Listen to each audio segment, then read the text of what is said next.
Hello everyone. Let's start my presentation in this difficult online session. It will be about the seasonal dynamics of microbial communities in forest soils. Perhaps not everyone considers the microbes as a component of the forest, but I would like to show how important they are and how they reflect the seasonality of the temperate forests. The work was pursued by the members of the Laboratory of Environmental Microbiology of the Institute of Microbiology here in Prague. There are several people which were coordinated by my postdoc Zander Human, and you can see the picture of our group at the wedding.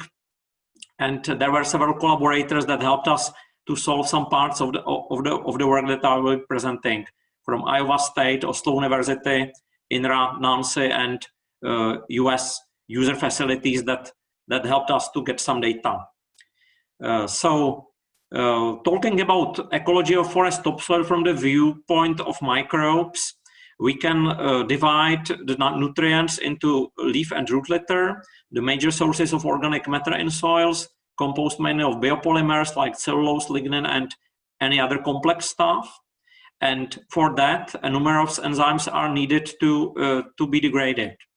Then we have a simple carbon-rich nutrients like root exudates that are produced by the tree roots and either given directly to their symbiotic fungi or made available to the soil microbes.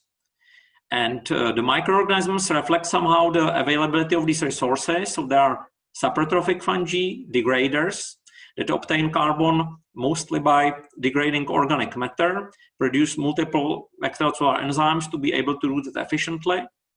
Then there are mycorrhizal fungi that specialize at the exchange with their plant hosts and get the nutrients from them.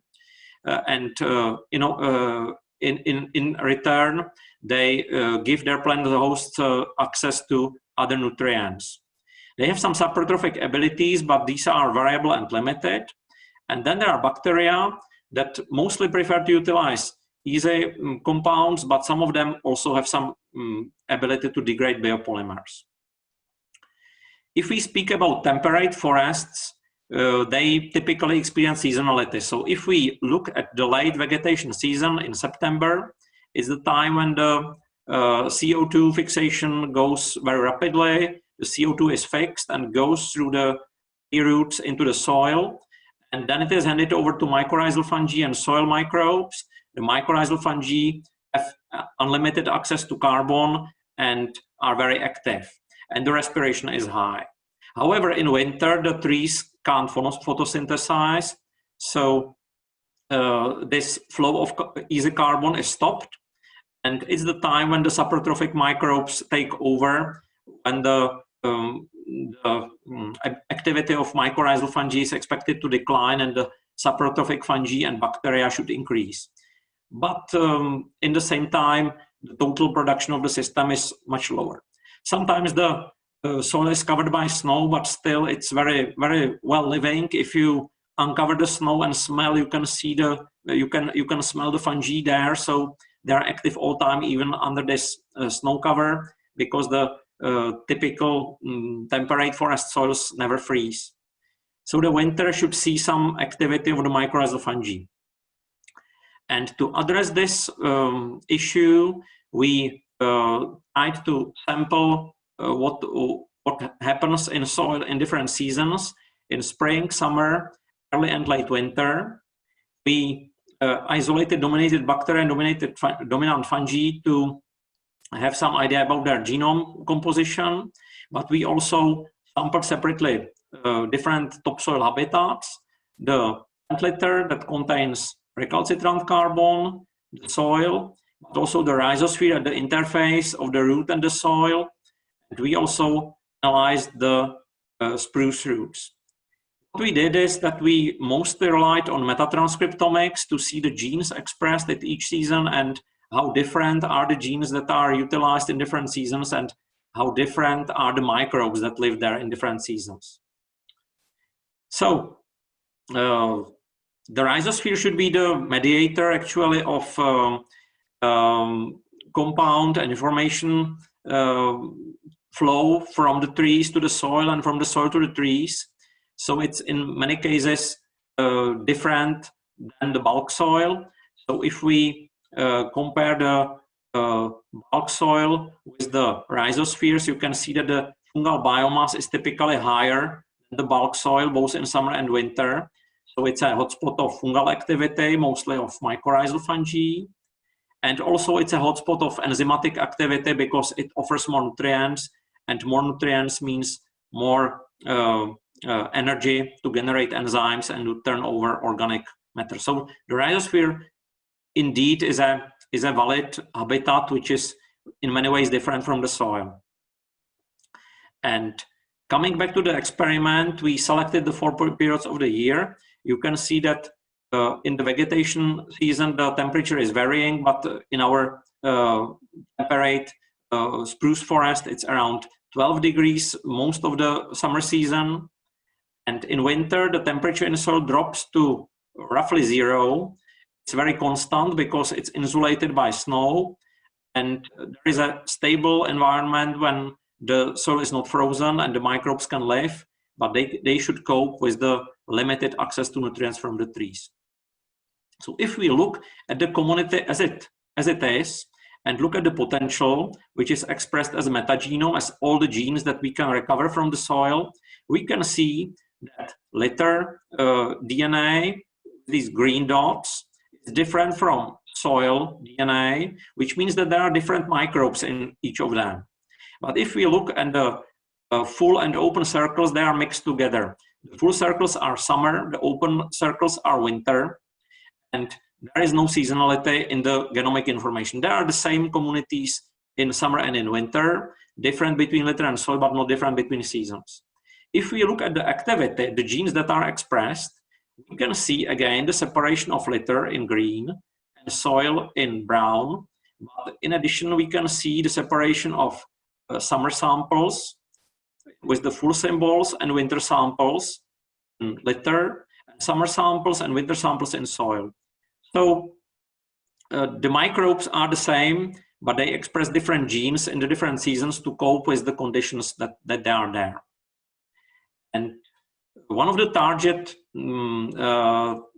processes that can be altered because of this alteration of carbon flow is the carbon cycling, and we can analyze them by addressing the genes for carbohydrate utilization in forest soil. There are many different families of genes that attack different targets. The targets can be divided based on their presence to plant cell wall polymers, fungal cell wall polymers, some cell wall polymers of bacteria. And if we understand which genes are expressed, we can see which compounds are utilized each part of the year. We can also look at who is producing which enzyme. So here in this graph on the x-axis are the most abundant enzymes that turn over carbon, and with the colored bars there is the breakdown of community of the decomposers. The red color is fungi. You can see that many genes are mainly expressed by fungi. The blue color is bacteria, and then there are some other colors, like for example the green for plants. So the upper picture shows the share of the total transcription, and these are the most transcribed genes. If we look at the DNA pool at the metagenome, this is the bottom picture, and it has the same ordering. You can see that sometimes there is a big share of metagenome in the bacterial cells, only very little is expressed. We can also divide the enzymes by their targets. So for example, the enzymes highlighted in green, like cellulose, you can see that the second, third, and fourth most abundant enzyme is at cellulase, actually. So it really demonstrates that the expression of cellulases and the utilization of cellulose is very important. But you can also see the yellow color with the most abundant enzyme, and it is actually alpha-glucosidase, and its activity is towards reserve compounds like starch or glycogen, the compounds that the microbes can store in summer and utilize in winter when they don't have other resources. So you can see that this enzyme is very important. We can also ask how many genes and how many microbes are able to run the processes, and this is a list of some of the enzymes that we can follow. And you can see that in the DNA, you have hundreds to thousands of genes, individual genes that you can record there, which means that there are really hundreds to thousands of microbes that are able to catalyze the same process. It's not that it is one single microbe that is dominating the process. It's really a cooperative task.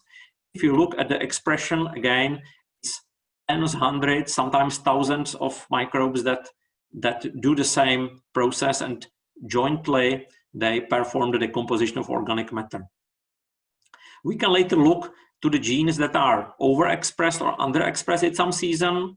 You can see the dashed lines. Everything which is above the dashed lines are genes that are more increased in summer, which the ones that are below the lower dashed lines, it's genes that are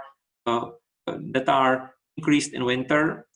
And you can see the green and brown dots. The green dots are the genes that are over or underexpressed in litter, and the brown are in soil. So you can see that there are very many enzymes that are overexpressed in soil in summer, and this should reflect the higher level of seasonality in the summer season for the roots. And what is it about? If we look in the soil specifically, where the seasonality was most prominent, you can see that there is much higher share of enzymes attacking starch and glycogen, the reserve compounds, and also trehalose, the reserve compound of fungi, that are produced in winter, because the winter needs to call for this energy reserves for the microbes to survive the lack of easy carbon from tree roots.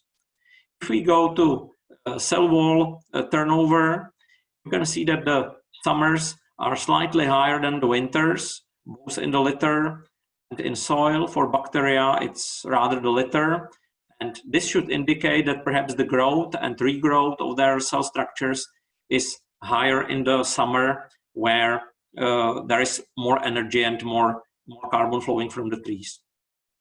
If we look at lignin and cellulose in soil, we can also see that they are more attacked in summer than in winter, most of these compounds, which is a little bit counterintuitive. One would say that if there is an easy carbon, the microbe should preferentially use this. But we believe that this is actually a proof of priming, the fact that this easy carbon can initiate the degradation of organic matter by the enzymes. So it seems that the activity of trees not only gives the possibility for faster growth, but it can also initiate faster decomposition of recalcitrant carbon compounds like plant debris due to priming and due to higher activity of ligninolytic and cellulosic enzymes. We can also look at the decomposition as a gross process and compare it between seasons. Here with the different colors are different seasons. You can see December to March, March to June, June to September, and September to December. And you can see that December to March is very low temperature, around 1 degree centigrade. Then March to June is 5 degrees average temperature. The summer is relatively hot with 13 degrees average temperature, and again the autumn is 6 degrees. But you can see that actually the loss of dry mass of spruce needles or grass litter or even cellulose is relatively fast in each of the seasons. So the decomposition never stops. But if you look at the more recalcitrant compounds like cellulose, you can see that it's very fast. Its decomposition is very fast in summer and much slower in the winter seasons, which again falls to the fact that when the trees are active, the decomposition is much more easy, and perhaps also mediated by the higher temperatures. So the summer is the time when the cellulose and other recalcitrant compounds are rapidly degraded, while the winter is slow in that. There are also other genes that show seasonality. One example can be nitrogen cycling processes like nitrification, dropping in early summer, or ammonia assimilation, which is restricted to early winter to early summer. and other processes. So it's not only carbon cycling that shows some seasonality. And there will be a plenty of processes. For example, the winter sees very high nitrification, the energetic use of nitrogen, so to say, while the summer doesn't need this source of energy because probably it's generated from the easy carbon that is delivered by tree roots. The other view that we can get of the system is through metabolomics. So we can prepare soil, extract metabolite, filtrate and isolate them. And then after derivatization to identify individual compounds and compare their abundance. And you can clearly see that the compartments in different colors, roots, rhizosphere, litter, and soil are distinct. They have distinct metabolites. Most distinct are the roots. And within each habitat, the seasons are again distinct. So there is specificity of the metabolites to each habitat, but also habitat seasonality. And then looking at the metabolome seasonality, for example, comparing just the summer and winter, we can see that the empty symbols are distantly located from the closed one, which tells that the summer and winter in this case are different in the metabolome profiles. So it's different metabolites that are available to the microbes, and they somehow adjust the metabolism to that. One example can be this chenic acid, a phenolic acid, which is very, very high in early summer, both in rhizosphere and soil, but particularly in rhizosphere, drops to less than 1/4 in the winter. So it's probably some signal which has some role in the seasonality. We can also look at the individual microbes and who is doing what. So the microbial community, although it processes carbon, stores it, decomposes and so on, doesn't work as an entity. The microbes don't collaborate with a defined goal to decompose something. No, each of them is living their own lives, searching for their nutrients and performing their own processes to survive, to double, to grow. So the correct view to understand the microbe is actually through individuals. And what we can do is to isolate the dominant taxa. This is what we did. We isolated something like 20 dominant taxa from the soil that we study. Some of them were new species even for science. So with these microbes isolated, we can sequence their genomes and identify their features. So if we look at the genomic potential, we can see that there are bacteria groups that are very rich in genes for degradation of cellulose, hemicellulose, and chitin. For example, the acidobacteria in this upper clade and Bacteroidetes in this lower clade. And we can even confirm it in laboratory cultures. So these acidobacteria, which have more genes for decomposition, also produce higher amounts of enzymes in cultures. And to some degree, this is also valid for Bacteroidetes, where some of them are active in enzyme production and also rich, have genomes rich in the genes. And if we have the genomes, we can go further. We can look back to the transcriptomes from the soil and see what do the individuals do there. And what we can see is that the individuals, most of them are able to adjust their physiology to the soil horizon, the litter or organic soil, because the conditions in each of them are different, so they need to express different genes. But many of them also show individual seasonality. So the same microbe uses different resources in summer and different resources in winter. We can also look how the genomic potential that we see encoded in their DNA is expressed. And indeed, if we follow the transcription of the taxa in soil, we can see the decomposers really produce more enzymes, the transcriptome. So it's not only presence in genomes, it's activity, is their active transcription. And on the other hand, we can see some opportunists where the genes are very rare. And indeed, even these rare genes are not even very much expressed. So we can somehow distinguish the bacteria that can decompose the organic matter.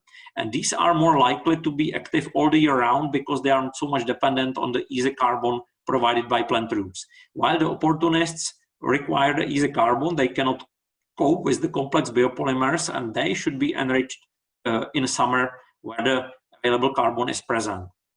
So we can distinguish these two guilds. And indeed, if we look at their occurrence, opportunistic guild is super abundant and super active in summer, many times higher than in winter, because there's easy carbon there and they can live with that. While the decomposer guild is almost equally abundant all year round, maybe a little bit more dominating in winter, but this is because the opportunistic guild is so much suppressed. So the decomposer guild can easily cope in the winter times when they need to utilize this complex compounds that are their resource for the winter time. And indeed, if we look at the decomposer guild, we can even see some seasonality. They are able to switch to easy carbon in summer, but they are able to grow on recalcitrant one in winter. For the opportunistic guild, it's even more pronounced. They are striving in winter. They are trying to survive. They are trying to preserve their DNA, while in summer they are really actively growing, doubling, and metabolizing the easy compounds like organic acids or monosaccharides that are present there.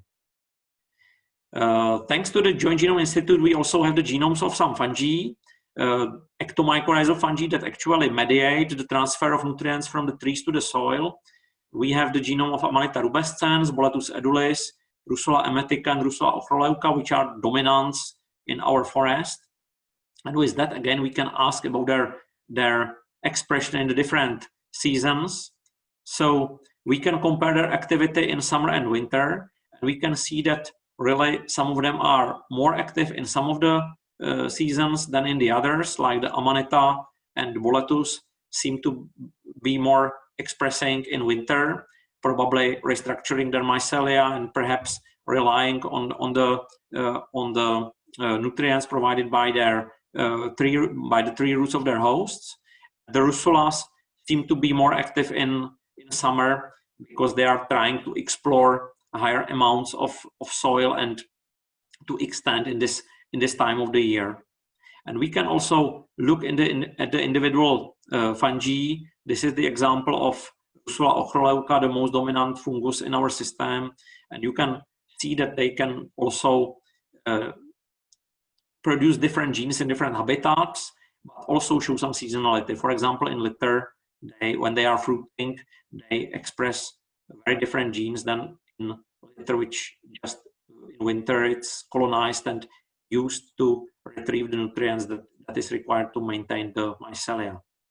So as a summary, forest ecosystems are seasonally dynamic in temperate forests. The temperature-driven seasonality in temperate forests affects vegetation activity, mostly the activity of trees, and ultimately microbiome activity. The decomposition rates also show seasonal variation, although we can see decomposition all year round. The microbial carbon utilization shows some seasonal patterns. The microbes pick the compounds that are present and the ones that are most attractive at this time of the year. And this is probably mediated or at least signaled by the changes of metabolome composition. In bacteria, we can distinguish opportunists that just wait for a simple carbon, and when it is not there, they just try to survive this harsh environment, and decomposers that are able to use the simple compounds, but they are also able to use recalcitrant biopolymers of plant or fungal origin and decompose them. So they are very well suited to grow in winter and recycle the organic matter in this time of the year. And the transcription then varies among seasons in bacteria as well as in ectomycorrhizal fungi and also spruce roots, because this reflects the properties of the system in the different seasons. So with that, we have seen that the microbes live very diverse life as we do our summer holidays at the sea in summer and go skiing in winter. So the same it is for microbes. It's rather about survival and nutrients, and they pick different compounds and pick different lifestyles in the two seasons. Thank you very much for your attention.